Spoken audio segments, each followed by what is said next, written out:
उत्तराखंड में अंकिता भंडारी हत्याकांड को लेकर हो रहे बवाल के बाद मुख्यमंत्री पुष्कर सिंह धामी ने मंगलवार को हत्याकांड पर सरकार की कार्रवाई को सख्त बताया। वहीं हाल ही में सामने आए एक ऑडियो को लेकर विपक्ष द्वारा राज्य में बड़ा बवंडर करने पर कड़ी आपत्ति जताई। साथ ही मुख्यमंत्री धामी ने कहा कि अंकिता भंडारी हत्याकांड के सामने आते ही सरकार ने सख्त कार्रवाई सुनिश्चित की थी।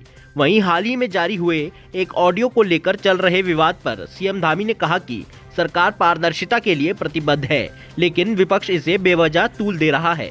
वहीं सीएम धामी ने ऑडियो को आधार बनाकर सरकार को घेरने की कोशिश कर रहे विपक्ष पर षड्यंत्र करने का आरोप लगाया। देखिए, ये जो प्रकरण है ये बहुत ही संवेदनशील है और हम सब लोगों के लिए, क्योंकि राज्य की दृष्टि से हम सब की बेटी बहन जो भी उस समय में घटना हुई वो बहुत ही हृदय विदारक घटना थी और हम सब लोग बहुत आहत हुए। क्योंकि मैं उस समय भी राज्य के मुख्य सेवक के रूप में था और मेरे को जैसे ही जानकारी मिली, क्योंकि मेरे को आपने पूछा है तो मुझे बताना चाहिए। कई सारे मीडिया के मित्रों ने बीच में ये भी कहा कि मैं इसमें बात भी नहीं कर रहा हूँ। अच्छा हुआ आपने पूछ लिया, क्योंकि प्रेस कॉन्फ्रेंस कुछ और थी, लेकिन ये महत्वपूर्ण विषय है, ये सबके ध्यान में आना चाहिए। और तो मैंने जैसे ही मेरे को मालूम चला, सूचना आई कि इस प्रकार की घटना हुई है, हमने तत्काल पुलिस विभाग को, अन्य प्रशासन को तत्काल कहा कि जैसे भी होता है सब जो भी इसके आरोपी हैं या जिनके ऊपर आरोप हैं उनको तत्काल गिरफ्तार किया जाना चाहिए, कोई पकड़ से बाहर नहीं जाना चाहिए। और तत्काल उन सभी वो 3 के 3 जो आरोपी थे उस समय के, वो तीनों को गिरफ्तार किया गया और जिस स्थान पर उन्होंने बताया वहाँ से बॉडी को रिकवर किया गया। फिर जो कार्रवाई होती है, समस्त औपचारिकताएं जो कानूनी रूप से होती हैं वो पूरी की गई और पूरी करने के बाद तत्काल ही हमने महिला आईपीएस अधिकारी के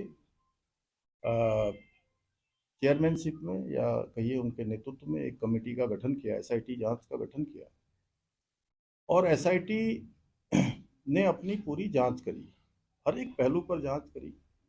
परिवार के लोगों से भी एसआईटी मिली, अन्य लोगों से भी मिली, जिन लोगों को भी इस केस के बारे में जो भी जानकारियां थी, और इसमें विज्ञापन भी निकाला गया, अखबार में भी दिया गया, संचार के माध्यमों से बताया भी गया, किसी के पास भी अगर कोई जानकारी हो तो वो एसआईटी को उपलब्ध कराए। और पी रेणुका देवी उस समय उस एसआईटी को हेड कर रही थी, जो अभी सीबीआई में ही कार्यरत हैं। यहाँ से उनका सीबीआई में ही जो है, इसके बाद डेपुटेशन से वो हमारे राज्य की अधिकारी हैं, यहाँ के कैडर की हैं, लेकिन अब सीबीआई में काम कर रही हैं। और एसआईटी ने पूरी काम करने के बाद उसके बाद उसमें कई सारे पहलू आए बीच में। बहुत सारे लोगों ने कहा कि भाई इसमें जानकारियाँ ये भी होनी चाहिए, कुछ और जुड़ना चाहिए। उन्होंने कहा जिसके पास भी जो भी जानकारी है हमको दे दे या न्यायालय में दे दे, जहाँ भी देना उधर। अंततः लोग सीबीआई की जांच के लिए उस समय में न्यायालय में भी अर्जी लगाई गई, सुप्रीम कोर्ट, हाई कोर्ट, सभी लोगों ने उसको सुना। सुप्रीम कोर्ट ने भी, हाई कोर्ट ने भी, और जो सेशन कोर्ट है वहाँ पर इस पर लगातार कार्रवाई चलती रही। और जो मजबूत पैरवी थी, उसी मजबूत पैरवी का परिणाम था कि उन्हीं तीनों आरोपियों को आजीवन कैद की सजा सुनाई गई। अब इधर एक प्रकरण ये आया है कि ऑडियो एक आया है और ऑडियो में उन्होंने कई लोगों के नाम लिए हैं अलग अलग प्रकार से। और हमने कहा कि भाई ऑडियो की जांच करी जाए और जांच के लिए जो है एक एसआईटी का गठन भी कर दिया गया इसमें। और जिन लोगों ने ऑडियो पर बात की है उनसे भी बात करने का पुलिस ने प्रयास किया है। अच्छा होगा कि वो सब लोग अपना ऑडियो जो उन्होंने बोला है उसकी कुछ सत्यता वहाँ पर आ जाए। और सत्यता आते ही हमने कहा है कि हम सभी प्रकार की जांचों के लिए भी तैयार हैं।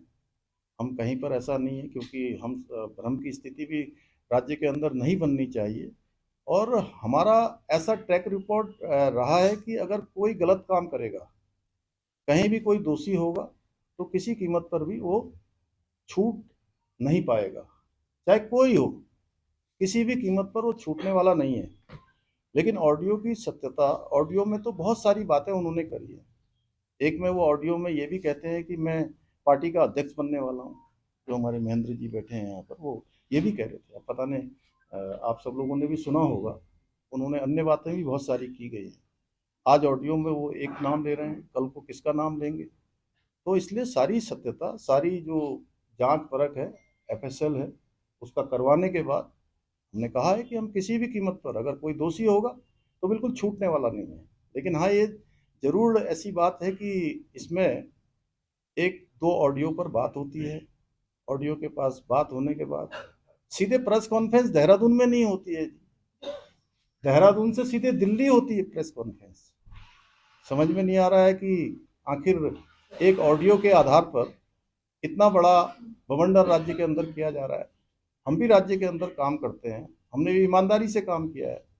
और कोई भी अगर किसी के पास भी कोई सबूत होगा तो मैं बिल्कुल आप सबके सामने स्पष्ट करना चाहता हूँ, कोई छूटने वाला नहीं है। हाँ, अगर देखिए, हिंदुस्तान के अंदर उम्र कैद की सजा बहुत बड़ी सजा होती है, और किसी को उम्र कैद की सजा मिली हुई है, अगर कोई उसमें और होता, कोई और होता, तो वो ऐसा नहीं हो सकता है कि वो उसका नाम नहीं बताते, उसका नाम जरूर बताते। और एक ऑडियो में वो आपस में बात करते हुए यह भी कह रहे हैं, एक में कह रहे हैं कि इसकी हत्या हुई है, बेटी के बारे में कहते हैं कि हत्या हुई है, और दूसरे में कहते हैं कि इसने आत्महत्या कर ली। अब इनकी कौन सी बातों को सच माना जाए? मैं तो आप ही लोगों से पूछता हूँ भाई, आप ही लोगों में से कोई अगर किसी का कोई प्रश्न हो इस बारे में, तो एक में कहते हैं कि हत्या हुई है और दूसरे में खुद ही कहते हैं कि इसने आत्महत्या कर ली। अगर हम इनकी आत्महत्या की बात मान लें तो कहीं ऐसा तो नहीं कि न्यायालय में जाके इससे उनको इसका कहीं ना कहीं इस रूप में भी कोई जो है, कोई कोई षड्यंत्र तो नहीं चल रहा? इतनी बड़ी सजा हो चुकी है, हम हर जांच के लिए तैयार। हमने कब मना किया कि हम कोई जांच नहीं करवाएंगे?